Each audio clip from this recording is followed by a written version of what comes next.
Hey, what's up, guys and gals? It's Foster from Inglês no Cru.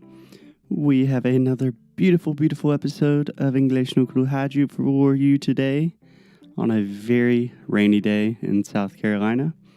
But first, we would like to give a quick thank you to our lovely sponsors, Cambly. So Cambly is the only online English learning platform where you can have teachers 24/7. That means 24 hours a day, 7 days a week. It's really on-demand teaching. Right, Alexia? Yes. Yay. So all you have to do is go to Cambly.com or download the Cambly application on your iPhone or Android, whatever kind of smartphone you're using, and then use the promo code Inglês no Cru Podcast, and you will get your first class for free. Absolutely Yay. free. No credit cards, nothing like that. Just free English. If you're serious about your English and you are not using Cambly, you should start doing that. Seriously. Okay, let's get on with the show.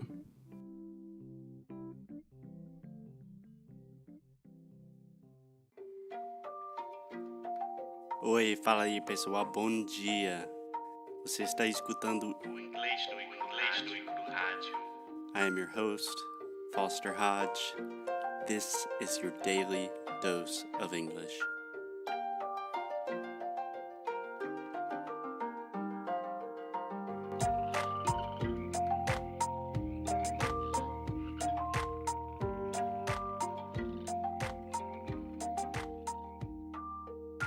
Hey, Alexia. Hey, Foster. How are you? Good morning. Good morning. It's still very early. Yes, it is. And super cold. Yeah, it's 10 a.m. It's not that early. No, but it's cold. Yeah. It's 4 degrees Celsius outside. Yes, it is cold and rainy in Greenville, South Carolina. So, Alexia, what are we talking about today? I think about my blackout. Do you want to explain what a blackout is? Blackout is when you don't remember anything that you did. Right. Normally, we talk about blackouts in relation to alcohol and drinking too much. But in this case, Alexia blacked out, lost her mind and her memory in a church in front of 200 people at my brother's wedding.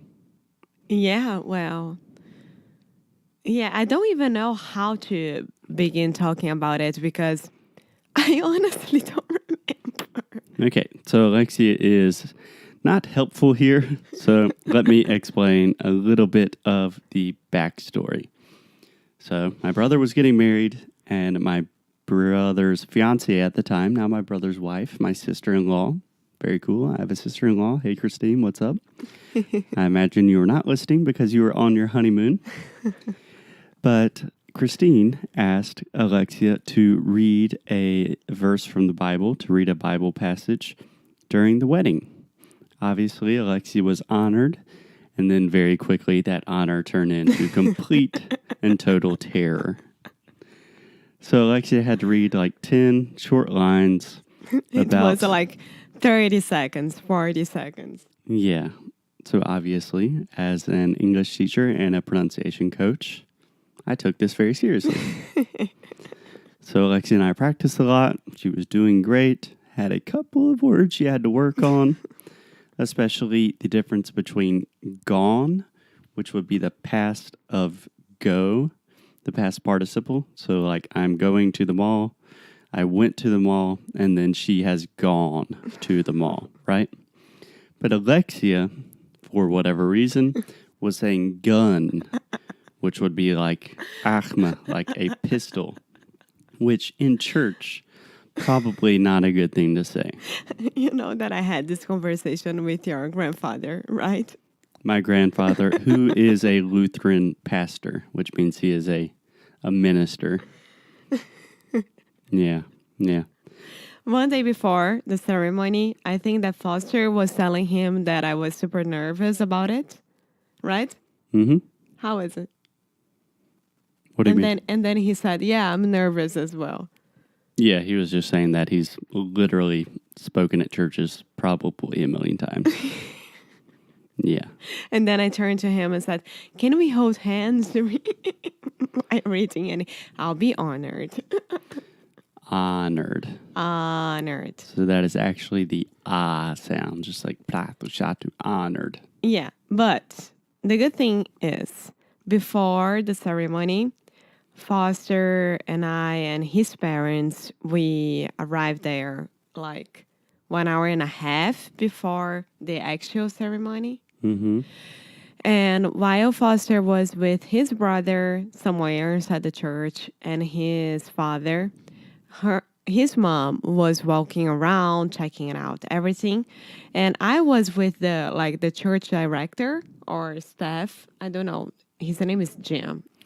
Yeah, I believe we call that the parisher, but yeah, it's like a director. Yeah, and because one day before the mic wasn't working, which I would be more than fine with that, but No, because then you would have to scream and be like, "Come away, my love!"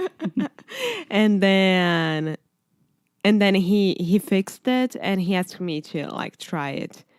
And while everyone was walking around, I was kind of practicing by my own in the church.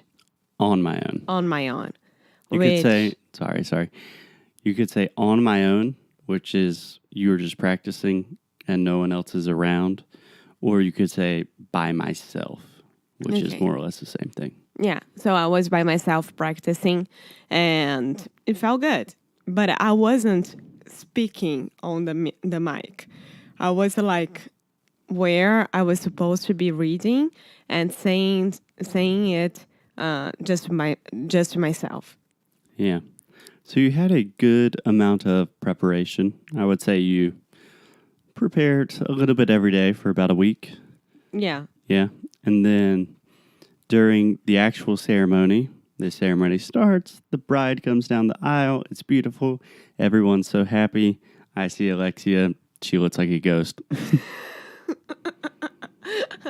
Because I knew I was supposed to be one of the first ones to go there. Like the guy who was supposed to be the pastor. I don't know how to call him. The celebrante. Yeah. And normally we would actually call them what they are. So depending on the kind of church, a priest in a or Lutheran pastor. church, it would be a pastor. In a Catholic church, it would be a priest. You could say minister. I think you would say minister in this case. But another good word, if you do get married with someone that is not technically like a trained priest, you can say the officiant. The officiant. Yeah, it's the person that officiates the wedding, makes it official. So if you want like one of your best friends to marry you. Yeah. So the officiant was supposed to open the ceremony and ask for the groom's grandfather to go there and give the first blessing. And right after, like, everyone was super happy about his blessing, here comes Alexia Souza. Yeah. So my grandfather, he is a pastor. He's 94 years old. He's been preaching for 74 years or something. Gives this beautiful blessing for like 10 minutes. And then Alexia is called to the stage. What happened, Alexia? I don't know. You tell me. I have no idea. You literally don't remember anything? I know that your cousin was trying to fix my dress because it opened behind me. And then I was like, I have to go. And she was like, you're good to go. And that's it. And then I climbed the steps. I don't know how I passed between you and your father. I just know that when I was done, I looked at your grandfather and I smiled and he smiled back to me. And that's it. I have no idea. Yeah. So 2, maybe 3 funny stories here. First, Alexia did beautifully. Literally, you did not mispronounce one word. And I was paying very close attention to every word. Second funny story is I was so happy that you were just crushing the pronunciation that apparently I was like smiling and laughing. And every time that I would make eye contact with someone in the congregation, Congregation would be like Congregation. congregation would be like the people who are watching the ceremony. Yeah, the people sitting in the church. And everyone was looking and smiling and laughing at me. And I was like, is something wrong with my... I don't know. But apparently I was just smiling a lot because I was happy for you. No. Yeah. Another funny story is during the wedding rehearsal when Alexia was testing the mic to see if the mic was working, the microphone. Normally in English, we say check, check, check 1, 2, check, check. Yeah. And everyone was there. And I Alexia, felt very embarrassed about it. this was really, I thought it was really funny because Alexia goes up to the mic, like it. taps the mic, and goes, Oi, oi, oi, oi, oi, oi. oi. And everyone's like, what was that? Oh, No, everyone thought it was very cute and I funny. don't think so. Yeah. So you did perfectly. Every single person at the wedding congratulated you after and said, you spoke so well, Alexia. It was beautiful. Maybe they were just being nice because apparently everyone knew that I was super nervous, like all your family. Yeah, but if you did really bad, they wouldn't. They would probably just be like, oh, it's nice to see you, Alexia. But you did great. Yeah. So what do you want me to do right now? Right now, 2 things. First, I want you to give some practical advice for people that have to do public speaking in English, especially in like a stressful situation. Like what was beneficial for you? What could you have done differently? And then I want you to read the passage again. Yeah. So the good thing is to let people know that you are nervous. Like Exactly. make it clear that you are I mean, you're not only talking about it, but let them know that you are nervous and you want to be the best as you could be doing that. We have a really good phrase in English. We say, honesty is the best policy. Yeah, that's it. And the second thing that it really worked for me is repeat, repeat, and repeat. Yeah. Nonstop. And then when I got the word turtle dove and I started to say gone instead of gone, I was so worried because it would be the worst thing ever to say arma inside of a church during a wedding ceremony. Mm-hmm. So, Can I make one fast correction? Worried. Worried. Yeah, worried seria preocupada. Right?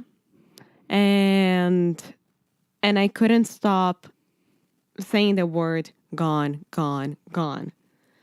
Yeah. So this, I think, is perfect advice. I cannot emphasize this enough that when practicing for anything, but especially when we're talking about learning languages, repetition is fundamental. So Alexia had repeated this. Obviously, I was listening, making corrections. But after Alexia knew what she had to focus on, it was all you just repeating like 1,000,000 times. And when you have that level of repetition, you can physically black out, not remember anything, and still do it perfectly. Yeah. Well, what I think is that you got to do what you got to do, right? I was compromised. I was compromised. I compromised to do that. No. In English, if you say you're compromised, it means like Donald Trump is compromised by the Russians. That means like they have bad information and like they can, use that information to manipulate him. Yeah, well, I agreed to do that. Exactly. My name was there. Everything I committed to do that. Yeah, I committed to do that. Everything was okay. So, just one thing, I have never done that in Portuguese as well. So it was my first actual ceremony that I had to read during a wedding, and I couldn't be more honored to do that. Yeah. But I think that's it. Repeat, check out the place that you're going to speak before, and go there, check out the mic or no mic, talk to people, and do your best because you'll be great. Perfect. truer words have not been said.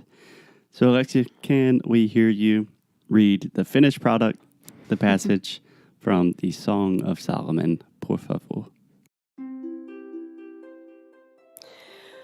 My beloved speaks and says to me, "Arise, my love, my beautiful one, and come away. For behold, the winter is past, the rain is over and gone. The flowers appear on the earth, the time of singing has come, and the voice of the turtle dove is heard in our land. The fig tree ripens its figs, and the vines are in blossom, they give forth fragrance. Arise, my love, my beautiful one, and come away."